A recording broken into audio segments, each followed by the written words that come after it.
माननीय राष्ट्रपति महोदया, आपकी अनुमति हो तो आज के समारोह का शुभारंभ किया जाए।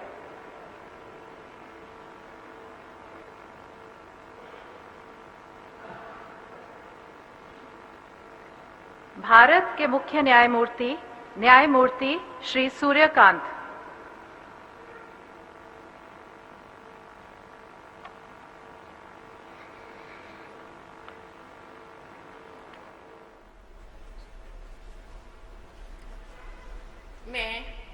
मैं सूर्यकांत, जो भारत के उच्चतम न्यायालय का मुख्य न्यायमूर्ति नियुक्त हुआ हूँ, जो भारत के उच्चतम न्यायालय का मुख्य न्यायमूर्ति नियुक्त हुआ हूँ, ईश्वर की शपथ लेता हूँ ईश्वर की शपथ लेता हूँ कि मैं विधि द्वारा स्थापित भारत के संविधान के प्रति भारत के संविधान के प्रति सच्ची श्रद्धा और निष्ठा रखूंगा। सच्ची श्रद्धा और निष्ठा रखूंगा। मैं भारत की प्रभुता और अखंडता अक्षुण्ण रखूंगा। मैं भारत की प्रभुता और अखंडता अक्षुण्ण रखूंगा। तथा मैं सम्यक प्रकार से और श्रद्धापूर्वक तथा अपनी पूरी योग्यता, ज्ञान और विवेक से तथा मैं सम्यक प्रकार से और श्रद्धापूर्वक तथा अपनी पूरी योग्यता, ज्ञान और विवेक से अपने पद के कर्तव्यों का भय या पक्षपात, अनुराग या द्वेष के बिना पालन करूंगा। भय या पक्षपात, अनुराग या द्वेष के बिना पालन करूंगा। तथा मैं संविधान और विधियों की मर्यादा बनाए रखूंगा। तथा मैं संविधान और विधियों की मर्यादा बनाए रखूंगा।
तो सूर्यकांत शर्मा भारत के सर्वोच्च न्यायालय के एक भारतीय न्यायाधीश जो वर्षता की परंपरा के अनुसार भारत के 53वें मुख्य न्यायाधीश बने हैं।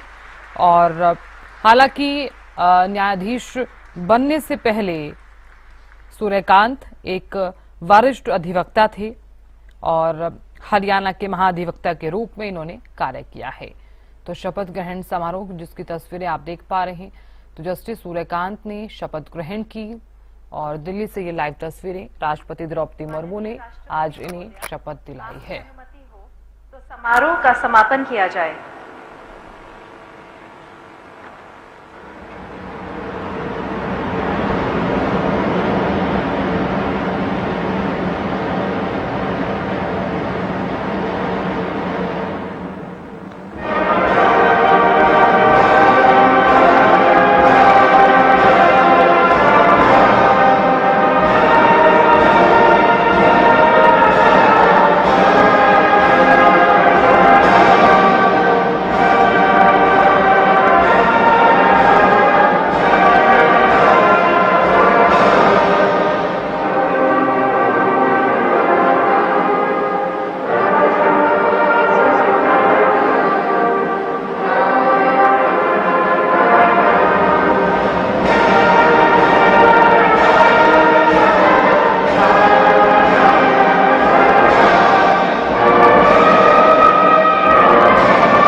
तो देश के 53वें सीजीआई बने जस्टिस सूर्यकांत, राष्ट्रपति द्रौपदी मुर्मू ने शपथ दिलवाई है। 14 महीने का होगा कार्यकाल। प्रधानमंत्री नरेंद्र मोदी शपथ ग्रहण समारोह में मौजूद रहे। गृह मंत्री अमित शाह, रक्षा मंत्री राजनाथ सिंह हुए शामिल। हरियाणा के सीएम नाथ सिंह सैनी समेत कई दिग्गज इसमें शामिल हुए। 14 महीने का कार्यकाल होगा जस्टिस सूर्यकांत का। शपथ ग्रहण समारोह में पीएम मोदी शामिल हुए। गृह मंत्री अमित शाह, रक्षा मंत्री राजनाथ सिंह भी शामिल हुए। हरियाणा के सीएम नाथ सिंह सैनी समेत कई दिग्गज इसमें मौजूद रहे।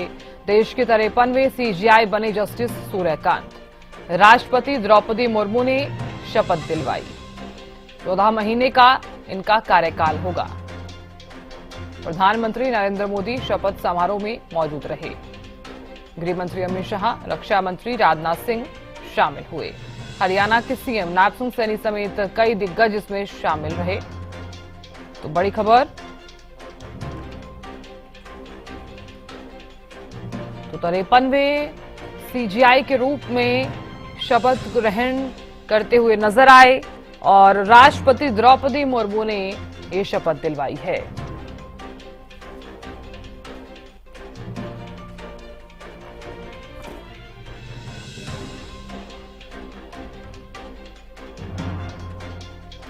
राष्ट्रपति द्रौपदी मुर्मू ने शपथ दिलवाई है। 14 महीने का कार्यकाल होगा। प्रधानमंत्री नरेंद्र मोदी शपथ ग्रहण समारोह में मौजूद रहे। गृह मंत्री अमित शाह, रक्षा मंत्री राजनाथ सिंह हुए शामिल। हरियाणा के सीएम नाथ सिंह सैनी समेत कई दिग्गज भी मौजूद रहे। देश के 53वें सीजीआई बने जस्टिस सूर्यकांत। राष्ट्रपति द्रौपदी मुर्मू ने शपथ दिलवाई।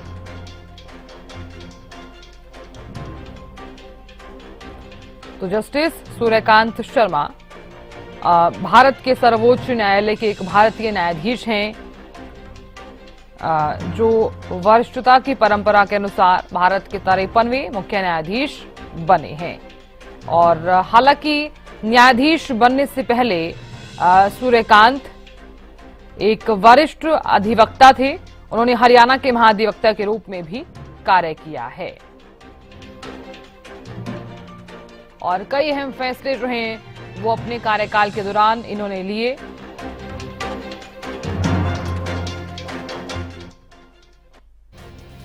कौन है जस्टिस सूर्यकांत? हिसार जिला अदालत से वकालत शुरू की। हिसार के पेटवाड़ गांव के रहने वाले हैं। और इसी के साथ ही आपको बता दें, हरियाणा के पहले ऐसे व्यक्ति जो सीजीआई बने।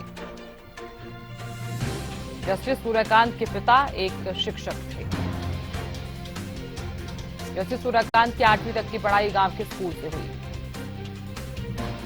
परिवार के साथ खेतों में भी काम किया। एमडीयू रोहतक से 1984 में कानून की पढ़ाई पूरी की। हिसार जिला अदालत से वकालत शुरू की। हिसार के पेटवाड़ गांव के रहने वाले हैं जस्टिस सूर्यकांत। हरियाणा के पहले ऐसे व्यक्ति जो सीजीआई बने हैं। जस्टिस सूर्यकांत के पिता एक शिक्षक थे। 8वीं तक की पढ़ाई गांव के स्कूल से हुई। परिवार के साथ खेतों में भी काम किया। तो शपथ ग्रहण कार्यक्रम, जिसमें शपथ ग्रहण करते हुए नजर आए जस्टिस सूर्यकांत। अपराजिता श्री जुड़ गई हैं ज्यादा जानकारी ले हुए। अपराजिता, देखिए, देश के 53वें सीजीआई बने हैं जस्टिस सूर्यकांत। 14 महीने के इस कार्यकाल को आप किस तरह से देख रही हैं? बिल्कुल, देखिए, जस्टिस सूर्यकांत ने आज देश के जिस प्रकार से 53वें मुख्य न्यायाधीश सीजीआई के रूप में शपथ ली है, राष्ट्रपति भवन में यह भव्य समारोह हुआ और साथ ही राष्ट्रपति द्रौपदी मुर्मू ने उन्हें शपथ दिलाई। इस बार जिस प्रकार से इतना बड़ा अंतर्राष्ट्रीय न्यायिक प्रतिनिधिमंडल मौजूद रहा, ये पहली बार हुआ है कि किसी सीजीआई के शपथ ग्रहण में इतने बड़े स्तर पर अंतर्राष्ट्रीय न्यायिक प्रतिनिधिमंडल मौजूद रहे होंगे। यानी समारोह में Bhutan, Kenya, Malaysia, Mauritius, Nepal और श्रीलंका के मुख्य न्यायाधीश और उनके साथ उनके परिवार वाले भी शामिल रहे। इसके अलावा अगर वर्तमान हम सीजीआई की बात करते यानी पूर्व सीजीआई बी आर गवई की हम बात करते हैं तो रविवार को उनका कार्यकाल समाप्त हुआ, जिसके बाद से हालांकि ये जो डिसीजन है यानी इन्हें चुन लिया गया था जस्टिस सूर्यकांत को 30 अक्टूबर 2025 को ही उन्हें चुन लिया गया था।